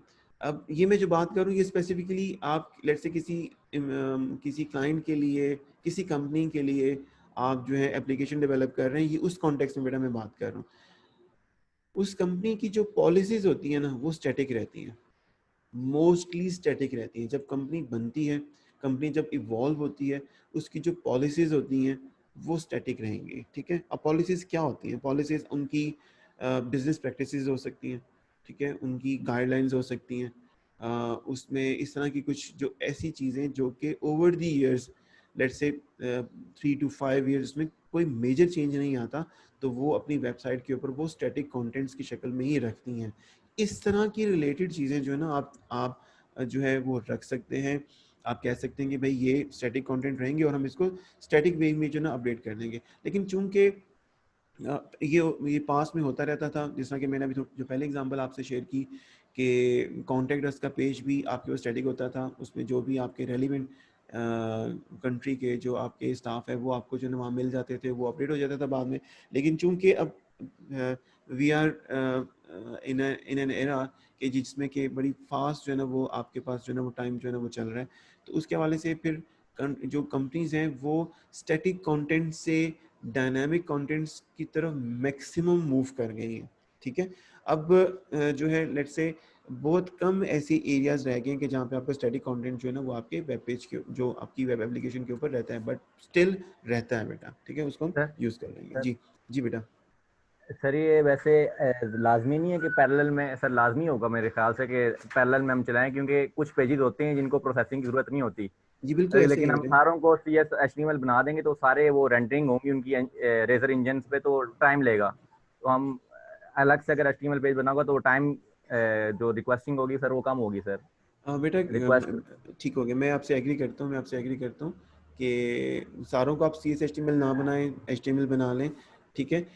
और इसमें आपके पास आज़ादी है आपके पास। अब देखिएगा ये क्रोम जो है, क्रोम के पास ये जो इसका रेंडरिंग का इंजन है, ये जो बाकी आपके पास ब्राउजर्स हैं इनके पास जो रेंडरिंग का इंजन है, ये इतने अवेयर हो चुके हैं अब कि ये जब इनके पास सर्वर से कंटेंट आते हैं, जो डॉम उसको रीड कर लेते हैं कि इसमें कितना स्टैटिक और कितना डायनामिक कंटेंट है, और वो जब सर्वर से प्रोसेस होके आ जाते हैं ना, तो वो एक तरह से उनके लिए स्टैटिक कंटेंट में कन्वर्ट हो चुका हुआ होता है, ठीक है। तो उन्होंने जस्ट उसको रेंडर करना होता है। तो अब क्योंकि अब हमारे पास अभी प्रोसेसिंग पावर अपने डिवाइसेस की, हमारे पास अपनी जो है इंटरनेट की, ये बड़ी इंक्रीज़ हो चुकी हुई है, ठीक है। मेमोरी हमारे पास काफ़ी जो है ना वो हेल्दी जो है ना वो हमारे पास मौजूद होती है। तो अब आपके पास स्टैटिक कंटेंट आए, डायनामिक कंटेंट है, उसके अंदर इतना बड़ा जो है डिबेट आई थिंक सो उसमें अब नहीं रहेगी। बाकी वो उसको बड़ी इजीली, मैं आपसे एग्री करता हूँ कि जहाँ तक रेजर के कंटेंट्स की जहाँ तक बात है, तो वहाँ पर ना कुछ चीज़ें कुछ हद तक अभी भी एग्जिस्ट करती है, लेकिन अभी डिफरेंस ऑलमोस्ट ख़त्म हो चुका हुआ है, ठीक है। तो और भी क्वेश्चन है तो बेटा बताएं प्लीज़। सर एक क्वेश्चन और सर। जी प्लीज़। सर एक क्वेश्चन ये है कि सर हमारा सारा काम मेजरली कंट्रोलर करता है सर। जी बेटे। लेकिन हमारी कुछ प्रोसेसिंग होती है जो हमें व्यू के अंदर भी चाहिए होती है सर। जी। तो सर वो हम उसमें लिखते हैं प्रोसेसिंग, लेकिन सर ऐसी क्या वजह है कि हम वो जो प्रोसेसिंग यहाँ पे हम कर रहे हैं वो हम कंट्रोलर में नहीं लिख सकते, उसकी बेसिस पे हमें रेजर व्यू बनाना पड़ा है। ठीक हो गया, ठीक तो हो गया। कंट्रोलर उसको परफॉर्म नहीं कर सकता सर, ऐसी क्या वजह थी? देखिए उसमें जो चीज़ें आती हैं ना, उसमें हमारे पास, उसमें ज़रा देखिएगा, कंट्रोलर्स का जो कॉन्टेक्स्ट है ना, वो बेसिकली ये है कि कंट्रोलर ने हमें डाटा उठाकर जो है ना वो दे देना है। प्रोसेसिंग भी कंट्रोलर के एंड के ऊपर ही है, प्रोसेसिंग भी कंट्रोलर के एंड के ऊपर ही है। लेकिन जब हम व्यू की बात करते हैं या जब हम क्लाइंट की बात करते हैं, देयर आर सम सिनारियोज के जी जिसमें कि हमें ज़रूरत पड़ती है बेटा कि क्लाइंट पर रहते हुए या क्लाइंट पे आप क्लाइंट के ऊपर जो है ना कुछ प्रोसेसिंग करना चाह रहे हैं। इसमें इसकी एग्जांपल अभी हम पहुंचे नहीं वहाँ पे, लेकिन चलो मैं आपसे शेयर कर लेता हूँ। बेटा आपने ना आपको एक डाटा सेट दिया गया, डाटा सेट से मुराद ये है कि सेट ऑफ रोज दी गई हैं, ठीक है, सेट ऑफ रोज दे दी गई हैं आपको। अब वो सेट ऑफ रोज जो है ना आपको आपने अपने जो व्यू के अंदर जो है ना वो डिस्प्ले करवा दी हैं, व्यू के अंदर आपने डिस्प्ले करवा दी हैं। अब आप ये चाह रहे हैं कि भाई मैं इसको जो है ना, लेट्स से वो आपके पास 100 रोज़ हैं, उन 100 रोज़ में से आप सिंपली जो आपके आप चेक ये लगाते हैं कि जी वो एम्प्लॉय जो कि हमारे परमानेंट एम्प्लॉय हैं, ठीक है, जो इस कंपनी के, इस सॉफ्टवेयर हाउस के या इस कॉर्पोरेट ऑफिस के परमानेंट एम्प्लॉयज़ हैं, उनको मैं जो है ना वो गेट करना चाहता हूँ, ठीक है। उसके लिए मल्टीपल मेथड है, मैं एक सिंपल सा मेथड आपके साथ जो है ना वो शेयर करता हूँ यहाँ पे। आप कहते हैं जी कि नीचे एक बटन लगा देते हैं और आप उसमें से जो है ना वो आप चाहते हैं जी कि मुझे सिर्फ परमानेंट एम्प्लॉयज़ मिलें, ठीक है। तो आपके डाटा सेट आपके पास आ गया। जब आपने वो डाटा सेट अपने किसी टेबल के अंदर शो करवाना है तो वहाँ पर आप चेक लगा लेंगे कि भाई पर्टिकुलर फील्ड अगर यस है, यानी कि परमानेंट अगर यस है तो सिर्फ उनको शो करो, बाकियों को शो ना करो। ये एक एग्जांपल हो सकती है कि जिसमें कि आपने सर्वर से पूरे 100 रोज उठा लिए और यहाँ पर आकर जो है ना सिर्फ 15 जो है ना वो शो करवाए, ठीक है। ये क्लाइंट एंड के ऊपर बात आ गई। अच्छा, अब क्वेश्चन ये हो सकता है कि सर क्या ही अच्छा होता है कि हम सर्वर से जो है ना वो जो है वो चेक लगवा कर वहीं से सिर्फ जो है ना वो 15 एम्प्लॉइज़ ले आते। बेटा ये डिपेंड करता है कि आप सर्वर, ये अच्छा होता है कि हम सर्वर के ऊपर या कंट्रोलर के ऊपर ही जो है ना ये चेक लगा लेते हैं। बट सम टाइम कुछ ऐसे सिनारियोज बिल्ड हो जाते हैं कि जिसमें कि आपको क्लाइंट एंड के ऊपर भी प्रोसेसिंग रिक्वायर्ड होती है, ठीक है, प्रोसेसिंग रिक्वायर्ड होती है, कंटेंट को शो करवाने के लिए भी रिक्वायर्ड होती है, क्योंकि आपने जावास्क्रिप्ट, बिल्कुल जावास्क्रिप्ट आपकी डॉम को प्रोसेस कर लेगी बेटे, जावास्क्रिप्ट आपके डॉम को तो प्रोसेस कर लेगी, लेकिन उस डाटा सेट को प्रोसेस नहीं कर सकती ना, उस तरह से प्रोसेस नहीं कर सकती जिस तरह की हम चाह रहे हैं। आपने चले एक और मज़ेदार चीज़ ये आपने मतलब एक आ गई है कि वो जो 100 रोज आपके पास सर्वर के ऊपर थे, आपने कंट्रोलर से उनको जो है ना 15 को उठा लिया, 15 को आपने जो है ना वो आपने अपनी मर्जी से उठा लिया। अब आपने उनको शो करवाना है। अब जब उसको शो करवाएंगे ना तो उसके लिए आपको फिर आपको जो है ना वो सी शार्प का कोड रिक्वायर्ड है। क्यों? क्योंकि आप चाह ये रहे हैं कि सी शार्प का कोड उन 15 रोज के दरमियान में आइट्रेट कर सके, ठीक है। वो जो 15 रोज आई हैं उनके दरमियान में आइट्रेट कर सके, 1 बाय 1 उठाएगा और उसको जो है ना वो डॉम को हैंड ओवर कर देगा। तो उसके लिए बेटा फिर हमें प्रोसेसिंग क्लाइंट एंड पे जो है ना वो रेजर की थ्रू रिक्वायर्ड होती है। क्लियर है? सर ये तो हम क्यूरीज वगैरह नहीं लगाते कि हमें 15 रोज चाहिए, तो ये तो हम जो सी शार्प का कोड होगा उसके अंदर क्यूरीज लगाएंगे कि हमें सिर्फ 15 रोज चाहिए। जी बेटा तो ये सर हम जी जो CSHTML फाइल ये इसके अंदर लिखेंगे, ये कंट्रोलर्स के अंदर कैसे लिखेंगे कि वहाँ हम बनाएंगे पहले सी शार्प का कोड लिखेंगे और उसमें लिखेंगे भाई इतनी रोज हमें ला के, ये कंट्रोलर्स में लिखेंगे बेटा, कंट्रोलर में क्योंकि हम व्यू करवाते हैं, जाते हैं हम उसको एडिट करवाते हैं, वहां जाके हम देखते हैं हमारे बेटा पास ऐसे बिल्कुल ऐसे ही है। कंट्रोलर में लिखेंगे, कंट्रोलर में हम जो है ना वो उसको उठाएंगे और हम उसे कहेंगे जी ये 15 रोज व्यू का हैंड ओवर कर दो। अब व्यू पे हम जब उसको शो करवाएंगे ना जो डाटा सेट है, उस डाटा सेट के अंदर जो हम आइट्रेशन करेंगे वो हम अपने रेजर के कोड के थ्रू कर सकते हैं, ठीक है।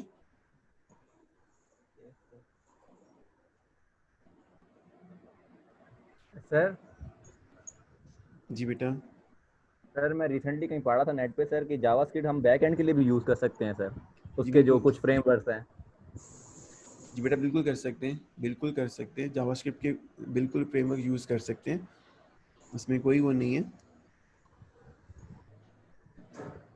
जावास्क्रिप्ट बहुत सी चीज़ों के लिए यूज़ होती है, क्योंकि जितने भी मुश्किल टास्क वगैरह होते हैं, बहुत सी चीज़ें होती हैं जिनमें जावास्क्रिप्ट की यूज़ हुई होती है, उनके बगैर वो होती नहीं है बिल्कुल जावास्क्रिप्ट के बिल्कुल बगैर। ऐसे बेटा।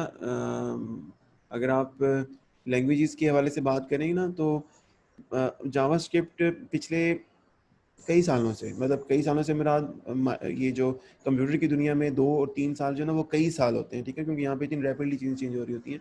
लेकिन ये 2-3 साल नहीं, बल्कि 8-10 साल के जो आपके पास एरा है, उसमें जावास्क्रिप्ट जो है वन ऑफ दी जो है ना मोस्ट डिमांडिंग लैंग्वेज के तौर पे जो है ना वो रही है, और ये रहेगी।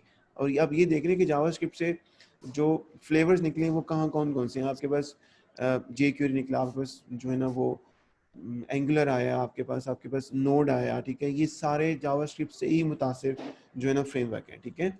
तो ये जावास्क्रिप्ट तो इज़ गोइंग नोवेयर ना, वो हमेशा रहेगी। मतलब हमेशा से मुराद मेरी है कि एक लंबे अरसे तक जो है ना ये आपकी कंप्यूटर साइंसेस की दुनिया में जो है ना वो डेफिनेटली अपना रोल प्ले करती रहेगी। तो एक अच्छी चॉइस है लर्निंग के लिए। लेकिन ध्यान में रखिएगा कि जावास्क्रिप्ट, जो प्लेन जावास्क्रिप्ट है, वो किसी भी तौर पे आपके सी शार्प का जो है ना सी शार्प का नेमल बदल नहीं है, ठीक है, उसका अल्टरनेट नहीं है जो प्लेन जावास्क्रिप्ट है। हाँ, जावास्क्रिप्ट के बाद के जो फ्रेमवर्क लिखे गए हैं वो हम यूज़ कर सकते हैं, ठीक है, मैं उनसे आपसे एग्री करता हूँ। तो प्लेन जावास्क्रिप्ट वो काम नहीं कर सकती जो सी शार्प करेगी, या जो आपको जो है ना वो रेजर और सी शार्प की जो ब्लेंड होकर जो है आपको मिलेगा, वो जावास्क्रिप्ट वहाँ पर इतनी जो है ना प्रोडक्टिव नहीं होगी बेटा। आगे चलें थोड़ा सा। जी sir. Yes sir. Yes sir, आप आगे चलते हैं सर। अच्छा जी, अच्छा बेटा, ये कुछ चीज़ें थी, कोई क्वेश्चन हो तो प्लीज़ आप मेरे से शेयर कर लीजिएगा। अच्छा, एक जो है जो हमारा जो कोर्स की जो चीज़ें हैं, अच्छा इस चीज़ पे तो एग्री करते हैं ना आपके कि हम ये लेट्स से अगर यूनिवर्सिटी हमें कहती है जी 16 वीक्स के बाद आपने लेट्स से क्लासेस ख़त्म करनी है, तो हम उसके बाद कुछ चीज़ें अगर हम लेट्स से हम कोर्स से आगे जाके करना चाहें तो हम वो करेंगे, ठीक है, इस पे तो एग्री करते हैं ना आप लोग? Yes sir. ठीक है जी, सर। गुड जी बेटा। अच्छा, अब इसमें मैं थोड़ा सा आपसे ये चीज़ें रिकॉल करवा दूँ।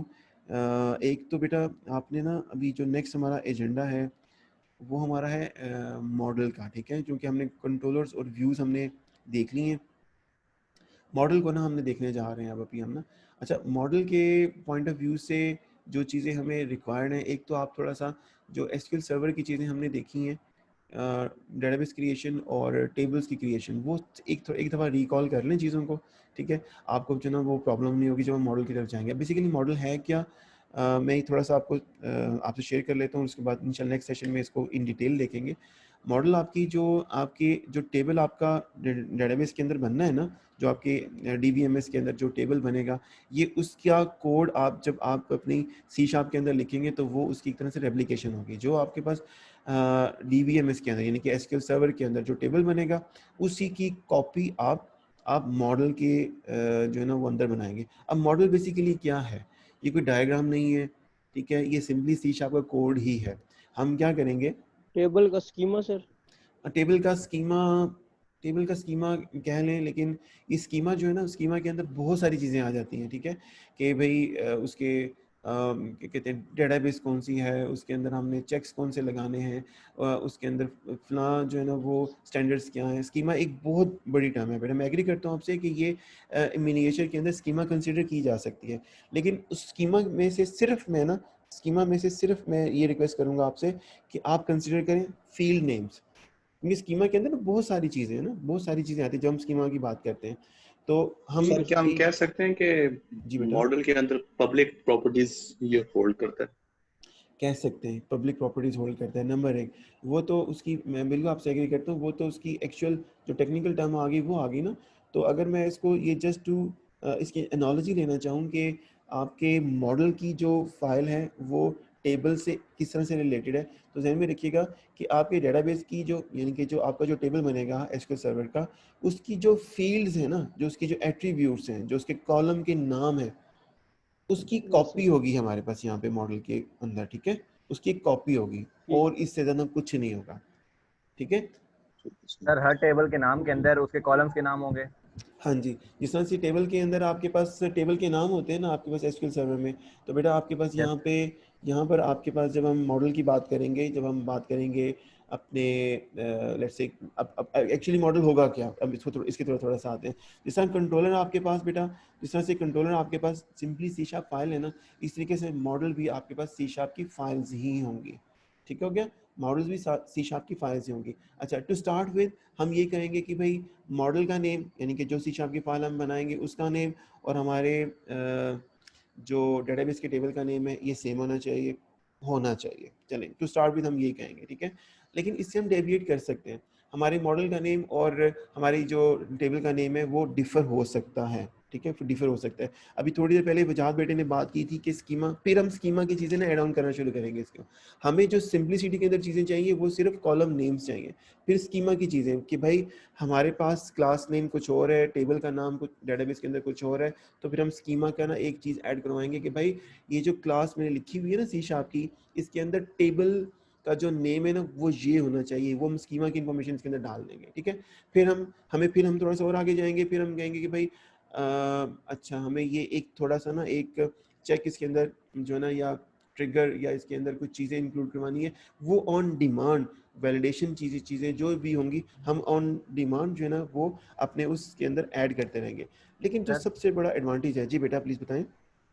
सर हमारा जो जितना भी डेटाबेस का काम होगा हम यहाँ पे ही रहते हुए सर कर लेंगे सर, मॉडल का फोल्डर बना के अंदर, हमें डेटाबेस में जाने की जरूरत नहीं है। हाँ बेटा मैं इसी तरफ आ रहा हूँ, मैं बिल्कुल इसी तरफ आ रहा हूँ कि मॉडल की जो या एमवीसी की जो अगेन जो ब्यूटी है ना हमारे पास, वो अगेन ये चीज़ है कि हमें अपना जो डीबीएमएस है यानी कि हमारे केस में एसक्यूएल सर्वर है उसको ओपन भी करने की ज़रूरत नहीं होगी, ठीक है। हाँ हम ओपन करेंगे देखने के लिए कि हाँ जी ओके, हाँ जी बिल्कुल ओके, और एक दफ़ा जब हम उसको देख लेंगे, एक दफ़ा जब हम उसको उससे ओके हो जाएंगे ना, तो आप देखिएगा हम हरगिज़ भी अपने डीबीएमएस को या माइक्रोसॉफ्ट एसक्यूएल सर्वर को जो है ना ओपन नहीं किया करेंगे। हम सिंपली हम जो है ना सी शार्प के कोड को ही यानी कि मॉडल का जो हम यहाँ पे क्लासेस लिखेंगे वो लिखेंगे, और जो टर्म में जो बोलने जा रहा हूँ वो यूज़ करेंगे। हम माइग्रेशंस यूज़ करेंगे, ठीक है, माइग्रेशंस यूज़ करेंगे। जो हम यहाँ पे कोड लिखेंगे वो सर्वर के ऊपर ऑटोमेटिकली बन जाएगा। जो टेबल हम यहाँ बनाएंगे, जो हम सी शार्प की फाइल हम यहाँ बनाएंगे, वो सर्वर के ऊपर ऑटोमेटिकली जो है ना बन जाएगी। माइग्रेशन का कॉन्सेप्ट जो है हम यूज़ करेंगे, नंबर 1। और नंबर 2 यहाँ पर जो ध्यान में रखिएगा, जो मैं टर्म आपके साथ बोलने जा रहा हूँ, हमने उस जो को यूज़ करना है कि हमारे पास एमवीसी कोर के अंदर, और एमवीसी में भी डेफिनेटली ये चीज़ें थी कि हमारे पास बेटा डेटाबेस डेवलपमेंट के पॉइंट ऑफ व्यू से या मॉडल के पॉइंट ऑफ व्यू से हमारे पास 4 अप्रोचेस जो है ना वो एग्जिस्ट करती हैं, और उनमें से 2 जो है ना वो एक्टिव हैं। एक आई थिंक सो ऑब्सोलीट हो चुकी हुई है और थर्ड भी बहुत यूज़ नहीं होती। एक को हम कहते हैं जी कोड फर्स्ट अप्रोच, और एक को हम कहते हैं जी मॉडल फर्स्ट या कोड फर्स्ट, ठीक है। ये मैं अभी इंशाल्लाह इसकी स्लाइड भी मैं आपसे शेयर कर दूंगा। कोड फर्स्ट अप्रोच और दूसरी जो है ना वो आपकी जो है वो मॉडल फर्स्ट अप्रोच होती है, या डेटाबेस जो है ना फर्स्ट अप्रोच, इसको इस तरह से कुछ नाम है इसका। I think so code first है और मॉडल फर्स्ट है, ठीक है। तो कोड फर्स्ट और मॉडल फर्स्ट इनमें ये बेसिकली इनकी नाम से देखिएगा जाहिर है। कोड फर्स्ट का मतलब ये है कि जो मैंने कोड लिखा है इसी की बेस पे डेटाबेस क्रिएट कर दो, इसी की बेस पे टेबल बना दो, ठीक है, इसी की बेस पे इसकी स्कीमा जो है ना वो अल्टर कर दो। हम कोड लिखेंगे, डेटाबेस नहीं लिखेंगे, यानी कि डीबीएमएस के अंदर नहीं जाएंगे। हाँ, हमें हमारा जो हमारा डेटाबेस एडमिनिस्ट्रेटर होगा वो हमें डेटाबेस के जो क्रेडेंशियल्स हमें दे देगा, हम उस क्रेडेंशियल्स को यूज़ करते हुए कोड फर्स्ट को यूज़ करेंगे, कोड फर्स्ट अप्रोच लिखेंगे, और उसकी बेस पे हम मॉडल लिखेंगे, और हम यहाँ से माइग्रेट करेंगे अपना कोड अपने सर्वर के ऊपर, और सर्वर को हम ओपन नहीं करेंगे, जस्ट यहाँ से कमांड लिखेंगे, सर्वर से टेबल खुद ही इंशाल्लाह क्रिएट हो जाएगा। जो भी आप चाहेंगे, जिस तरह की भी टेबल के अंदर चेंजेस वहीं से हो जाएंगी, ठीक है। और ये रिकमेंडेड अप्रोच है माइक्रोसॉफ्ट की। जी बेटा। सर हम जो पहले हम करते आए हैं सर, हम जो एडमिन पैनल मिलाते थे उसमें हम डेटाबेस में डायरेक्टली ऐड कराते थे, टेबल वहाँ से लिखते थे। तो अब हम यहाँ पे जो बनाएंगे तो यहाँ पे हम मॉडल्स में अपना फोल्डर बनाएंगे या फिर हम डेटाबेस में बनाएंगे और वो खुद बाद में सिंक्रोनाइज हो जाएगा। अच्छा बेटा ये मॉडल एज एडमिन पैनल नहीं यूज हो रहा था जिसमें हम पीछे डेटाबेस में नहीं जा रहे थे, वो एडमिन पैनल से ही सारी ठीक है चीजें कर रहे ठीक है होते नहीं नहीं ठीक है सर, फ्रंट एंड पे रहते हुए। ठीक है बेटा, मुझे प्लीज़ फ्रंट थोड़ा एंड पे ये। ठीक है जी। मैं बेटा ये एडमिन पैनल से मुराद क्या है वैसे आपकी? सर वो जो हम डेटाबेस में नहीं जाते, हम उसको एज अ फ्रंट यूजर के लिए जो हमारे, क्योंकि खुद यूज नहीं करते जो डेवलपर होते डैशबोर्ड हैं, सर। तो वो डैशबोर्ड जिसे बोलते हैं सर, जहाँ से इजीली वो अपना डाटा एंटर करवा सकता है, डिलीट या कुछ भी करवा सकता है, ऑपरेशंस डैशबोर्ड, परफॉर्म करवा सकता है। अच्छा डैशबोर्ड हमने अपने इस कोर्स के हवाले से कहीं पे डिस्कस किया ये वाला डैशबोर्ड? मैं थोड़ा सा कंफ्यूज हो रहा हूँ, मुझे उस एक्चुअल चीज़ का मैं समझ नहीं पा रहा कि आप डैशबोर्ड किस चीज़ को कह रहे सर हैं। सर हम इसको कह रहे हैं सर, जिसमें हम आपको मैंने डिस्कस भी किया था कि हम वो कुछ पेजेस होते हैं उनका एडमिन पैनल होता है, हम बनाते हैं और वहाँ से डायरेक्ट हम डाटा एंटर करते हैं, किसी को रिकॉर्ड को एंटर करना है, कुछ करना है तो वो हम एक्सेस देते हैं उसको एडमिन को। ठीक है, ओके एडिशनल एक्सेस होती है, जिसमें ठीक है यूट्यूब का यूट्यूब स्टूडियो है सर, ठीक है जी, ठीक हो गया, इसमें एडिशनल एक्सेस होती है, उसको डाटाबेस को एक्सेस नहीं देते हम उसकी ठीक हो गया जी। डायरेक्टली, ताकि वो डाटाबेस में जाए, फ्रंट एंड पे रहते हैं, वहाँ से डाटा एंटर करे, सब जो परफॉर्म करने हैं, डिलीशन एडिशन।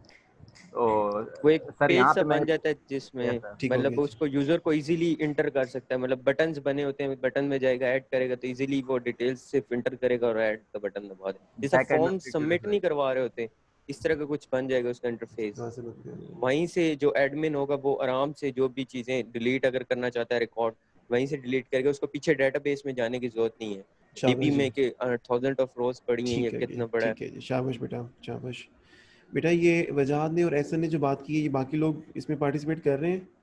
आइडिया हो रहा है कि बाकी लोग हम क्या डिस्कस कर जी रहे हैं? यस सर सर, जी समझ सर। आ रही है। ठीक है बेटा, ठीक है, इस उम्मीद के साथ कि सब लोग इस बात को समझ रहे हैं, ठीक है, जी तो सर। शाबाश जी। अच्छा बेटा, ये जो आपने बात की है ना, जिसको कि हम डेटाबेस एडमिन पैनल कह रहे हैं बेटा, ये अगर आप मुझे इजाज़त दें तो मैं आपको ये मतलब इसको इस तरह से मैं इस पर कमेंट करूँगा कि एडमिन पैनल उस वक्त एक्टिव होगा जब पीछे डेटाबेस उसके टेबल बने होंगे, ऐसा ही है ना? Yes sir, yes sir. ठीक हो यस गया। सर। एडमिन पैनल आप लेट्स से वेबसाइट बनाते हैं और मुझे आप एडमिन पैनल उस वक्त देंगे जब पीछे डेटाबेस और उसके टेबल पड़े होंगे। आप कहेंगे जी अपनी मर्जी का जो डाटा इसके अंदर डाल दें। वो मर्जी का डाटा क्या हो सकता है? लेट्स से आप कहेंगे जी कि आप अपनी कंट्री के लिए यूज़ करें, आप जो सिटी नेम्स है ना वो खुद आप डाल लें, वही एडमिन पैनल होगा ना जी? यस सर, वो ठीक हो सब गया, कुछ बना होगा, कनेक्शन हुआ होगा, वो वहां से सिर्फ सही है, सिंपल एंटर कर बिल्कुल रहा ठीक। होगा। जैसे यूट्यूब के अगेंस्ट आपने मतलब जो हमारा यूट्यूब स्टूडियो है उसका एडमिन पैनल हम खुद कंट्रोल करते हैं, ठीक है। यस और लेट्स से कोई कंपनी मार्केट के अंदर जब कोई नई प्रोडक्ट लॉन्च करती है तो उस प्रोडक्ट का जो नेम होता है वो उसका जो एडमिन होता है, जो लेट्स से मार्केटिंग मैनेजर होता है या प्रोडक्ट मैनेजर होता है, वो उसके एडमिन पैनल पे से जाके वो नेम एक दफ़ा इनपुट कर देते हैं और वो तमाम पोर्टल्स के ऊपर ना अवेलेबल हो जाता है। एडमिन पैनल यही होता है ना जी? Yes sir. ठीक हो गया। Yes sir. अब इस पे प्लीज़ मुझे अलाउ करें कि ये जो एडमिन पैनल है ये इसके लिए डेटाबेसेस और उसके टेबल्स का होना ज़रूरी है। एग्रीड जी? Yes sir. ठीक हो यस गया। अब ये जो हम बात कर रहे हैं ना कोड फर्स्ट की अप्रोच की बात कर रहे हैं, इसके लिए मैं प्लीज़ इस चीज़ को प्लीज़ जहन में रखिएगा, ये बड़ी इंपॉर्टेंट चीज़ है कि कोड फर्स्ट अप्रोच के लिए आपके पास डेटाबेस होना ज़रूरी नहीं है। आपके पास सर्वर के ऊपर डेटाबेस नहीं पड़ी होती बेटा। जब डेटाबेस नहीं होगी तो टेबल्स नहीं होंगे, जब टेबल्स नहीं होंगे तो एडमिन पैनल काम नहीं करेगा। ठीक हो गया? तो यस कोड फर्स्ट जब आप लिखें, यस सर। कोड फर्स्ट की जब लेकिन अप्रोच सर वो जी डेटाबेस क्रिएट करवा सकता है सर, मैं आ रहा हूँ एडमिन बेटा। पैनल और टेबल अच्छा ही बनवा सकता है। बेटे एडमिन पैनल जो है ना वो देखिएगा, ध्यान में रखिएगा, एडमिन पैनल जो है ना वो अगर आप एक डीबीएमएस के कॉन्टेक्स्ट में बात कर रहे हैं तो फिर एक एडमिन पैनल जो है ना वो डीबीएमएस डेटाबेस क्रिएट करवाएगा। लेकिन नॉर्मली वेबसाइट्स के ऊपर जो है ना, जो जहाँ पर एडमिन पैनल इस तरह का होता है वो नॉर्मली ज़्यादा से ज़्यादा ना बड़े रेयर केसेस में वो टेबल क्रिएट करवाने को जो ना उसको ऑप्शन मिलती है, सर वरना उसमें डेटाबेस बनानी पड़ती है हमें, फिर उसके बाद अगर वो उसमें कोई टेबल ऐड करवाना चाहता है या कुछ जी करवाना चाहता है, जी वो खुद से हम ऑपरेशंस रखते हैं, वो जी करवा जी सकते बिल्कुल हैं, ऐसे लेकिन ही है। डेटाबेस मस्ट है। डेटाबेस इनिशियली आपको रिक्वायर्ड होती है। और ये अच्छा यस सर। ये यस सर। जो अच्छा जो आप ये जो चीज़ बात कर रहे हैं ना ये आपकी वेब होस्टिंग के सिलसिले में जो है ना वो ज़्यादा इस्तेमाल होती है, ठीक है। और भी बड़े रेयर बड़े स्पेशलाइज केसेस हैं, लेकिन यहाँ पर जो हम बात कर रहे हैं उसमें ये है कि हमें डेटाबेस होगी ही नहीं हमारे पास। अब जब डेटाबेस नहीं होगी तो टेबल्स भी नहीं होंगे, टेबल्स नहीं होंगे तो रिकॉर्ड्स नहीं होंगे, स्कीमा नहीं होगी, कॉलम्स नहीं होंगे, कुछ भी नहीं होगा।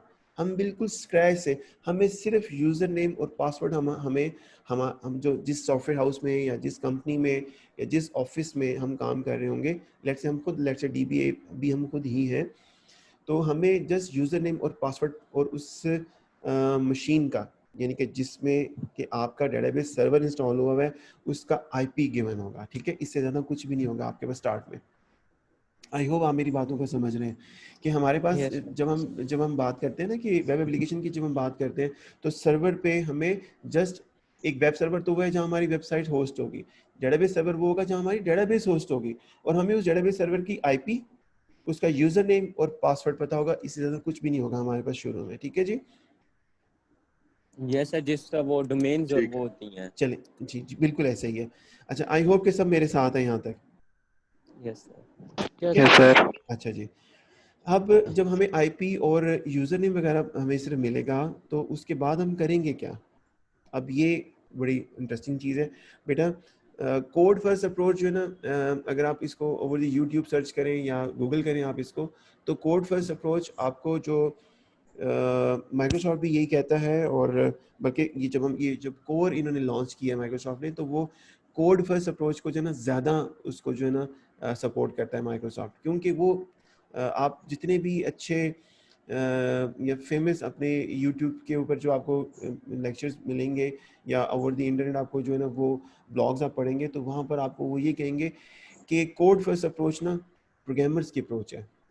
अगर आप रियल प्रोग्रामर हैं तो आप हमेशा कोड फर्स्ट अप्रोच यूज़ करेंगे, ठीक है। रियल प्रोग्रामर क्या होता है? जो हर चीज़ कोड से करता है, हर चीज़ अपने हाथ से करता है। नॉर्मली क्या होता है, इसका अल्टरनेट क्या है, पहले तो ये देखते हैं ना। अल्टरनेट क्या? अल्टरनेट ये है कि आप डेवलपर हैं, आप और मैं एक ही कंपनी में काम करते हैं, और आप सारे डेवलपर हैं। आप कहते हैं भाई कि सर ये जो है ना टेबल क्रिएट कर दें, ये डेटाबेस क्रिएट कर दें।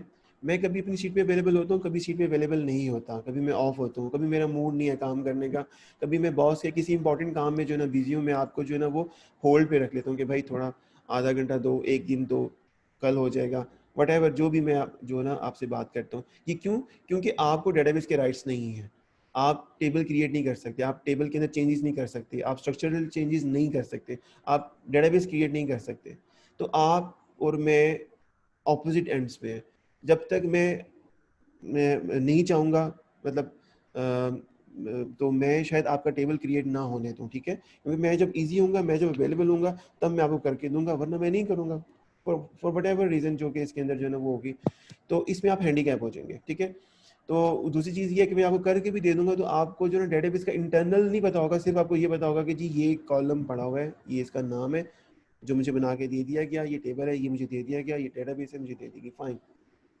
अब इसका सेकंड ये है कि मैं आपको डेटाबेस बना दूं, सॉरी डेटाबेस नहीं, आपको यूज़र बना दूं, आपका लेट्स से वजाहत साहब हैं, इनका यूज़र बना दूं और वो इनको दे दूं, उनको कहूँ जी ये IP है, ये आपका यूज़र है, ये आपका पासवर्ड है, और वो क्या करेंगे, वो इसी यूज़र नेम IP के अगेंस्ट सर्वर को एक्सेस करेंगे, डेटाबेस बनाएं, उसके टेबल्स बनाएं, उसके कॉलम्स बनाएं, कॉलम्स में चेंजेस करें, डाटा को एक्सेस करें, जो चाहें करें। ये इनकी हेडेक है, ये खुद। अब देखिए अब आप कितना एडीज होंगे, आप जब चाहेंगे डेटाबेस की मैनिपुलेशन कर लेंगे, और ये उस वक्त होगा, ध्यान में रखिएगा, जब आप कोड फर्स्ट अप्रोच पे लेंगे। और ये नॉर्मली उस सिनारियो में होता है कि जब आपकी एप्लीकेशन डेवलपमेंट एंड पे है, यानी कि एप्लीकेशन आपकी डेवलप हो रही है, अभी आप डेवलप कर रहे हैं, आप उसको पब्लिश नहीं कर रहे। जब आप उसको डेवलप कर रहे हैं, आपकी प्रोडक्शन के अंदर अभी तक नहीं गई, लाइव नहीं हुई आपकी वेबसाइट, तो उससे पहले आप जितनी भी डेवलपमेंट करेंगे वो सारी की सारी आप जो है ना वो इस अप्रोच के ऊपर लेके जाएंगे। हाँ, जब आपकी एप्लीकेशन डेवलपमेंट से प्रोडक्शन में चली जाती है, यानी कि क्लाइंट ने उसको ओके कर दिया, क्लाइंट ने उसको यूज़ करना शुरू कर दिया, बट आफ्टर 2 मंथ्स वो कहते हैं जी मुझे ये चेंजेस रिक्वायर्ड है, तो आप उसकी कॉपी लेकर वही वाला काम करेंगे और बाद में डेटाबेस को अपडेट कर देंगे, ठीक है। तो ये बड़ा ना एक इनिशियली माइट भी आपको थोड़ा सा एक थोड़ी सी नई चीज़ है, but it is very interesting. और इसमें सर जो ये प्रोजेक्ट्स वगैरह मिलते हैं ना जो फाइवर पे, उनमें भी यही होता है, हम उनसे GoDaddy या किसी की भी डोमेन रेंज वो लेते हैं और वो वहाँ पे उनके पासवर्ड वगैरह वो हमें दे देते हैं, लिंक्स वगैरह दे देते हैं। जैसे मेरी जीमेल है तो वो मुझे दे देंगे, SS दे देंगे कि आपको ये मिल गई है, आप इस पे जाके वेब होस्ट भी कर दें और इसको डोमेन वगैरह भी लेके यूज़ कर लें, ठीक है और जो भी है मतलब उसके डेटाबेस एक्सेस करवा सकते हैं इजीली। फिर अगर वो हमें रिवीजन देता है या कुछ भी देता है तो हम उसको बाद में जाके उसी में अपने बेशक पहले एडिट करके बाद उसे डेटाबेस अपडेट कर दो जो भी वंडरफुल अपडेट जी। करना है। बेटे देखिएगा, जब ये डिप्लॉयमेंट के ना मॉडल्स हैं, ठीक है, ये डिप्लॉयमेंट बिल्कुल बड़ी अच्छी बात की आपने, थैंक यू। डिप्लॉयमेंट के ना मॉडल्स हैं और ये डिप्लॉयमेंट के मॉडल्स आप और क्लाइंट एग्री करके जो है ना आप उसको अपना सकते हैं। तो कोड फर्स्ट के हवाले से आप सब के लिए जो सबसे कन्विंसिंग चीज़ होनी चाहिए वो ये होनी चाहिए कि ये जो है ना वो चॉइस ऑफ डेवलपर्स है, ठीक है। ये रियल डेवलपर्स जो है ना वो कोड फर्स्ट अप्रोच यूज़ करते हैं। मैंने कई लोगों को जो है ना वो कोड फर्स्ट अप्रोच यूज़ करते हुए नहीं भी देखा, वो कहते हैं कि नहीं हम इसको यूज़ नहीं करेंगे, ठीक है।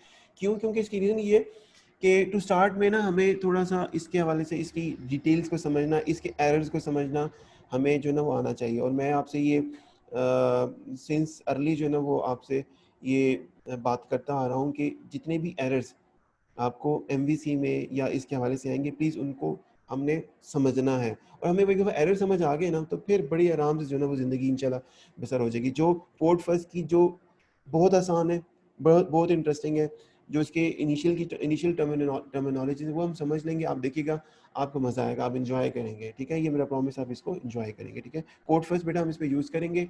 और जो सेशन है हमें जो दिया गया है डे, CR जो है बेटा उसामा, हमें जो डे दिया जी गया है सर। वो मंडे का है ट्यूसडे का है? Monday sir. मंडे का है। अच्छा बेटा, मंडे को आपकी कोई और क्लास तो नहीं होती? नहीं सर, कोई क्लास नहीं। ठीक हो गया। अब मेरी आप लोगों से रिक्वेस्ट है कि मंडे को ना हम 2 सेशंस जो ना वो एटलीस्ट करें इसके, ठीक है। एक दिन डे टाइम में कर लेंगे और एक इवनिंग में, या लेट्स से सर कोई टाइम सर एडवाइस? टाइम बेटा बता दें मुझे उस टाइम पे। ये अगर डे टाइम पे रखते हैं तो आई थिंक सो 11 बजे का टाइम रख लें आप मॉर्निंग में, और उसके बाद इवनिंग का कोई और टाइम रख सर लेंगे। आफ्टर जोहर सर आफ्टर जोहर सर सर काफियों के लिए सर बेहतर होगा। सुबह मुश्किल हो जाता है सर, फिर समझ भी नहीं आता सर। जी कासिम भाई, मैं आपके साथ भी तमाम हमदर्दियाँ आपके साथ हैं, ठीक है। सर वो फजर के बाद सोते हैं तो सर फिर सर में दर्द होता है। बेटा फजर से पहले उठा सोते नहीं हैं सारे, मुझे पता है, ठीक है। अच्छा नहीं सर, फजर पढ़ के सोते हैं अच्छा जी, ठीक है, मैक्सिमम। ठीक है जी, शाबाश। साथ भाई भी नहीं है सर, वो भी फजर के बाद ही सोते हैं, वो आए ही नहीं है। कोई बात नहीं। अच्छा फिर कोई टाइम रख लेते हैं। मुझे बताएं जी जोहर के बाद जो है ना वो कुछ लोग सोना चाह रहे होंगे, ठीक है। अगर आप फजर पढ़ के सोते हैं तो जोहर के बाद आपने जो है ना वो आराम भी तो जोहर तक करना है। सोते हैं हम आराम से, जोहर तक सोते हैं लगातार। जी बेटे। जोहर के बाद 2 बजे सर कर लें। जी आमना कुछ कह रही हैं आप? यस सर, मैं कह रही थी जोहर के बाद का टाइम भी ठीक है। ठीक है बेटा, जोहर के एक सेशन जोहर के बाद हो जाएगा, सेकंड सेशन का टाइम बताएं।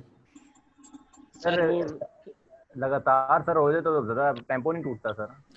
बेटा जो है ना गर्मी बहुत है, ठीक है, हम जुल्म ना करें इतना ठीक है। 2 सेशन रख लें तो उसमें ये हो जाएगा कि हमें लगातार भी ठीक है। और सर रात सर एक फिर ईशा के बाद रख लेंगे। हाँ जी, एक ईशा के बाद कहते हैं। ईशा के बाद बेटा। ठीक है आमना सर, आप लोग perfect सर।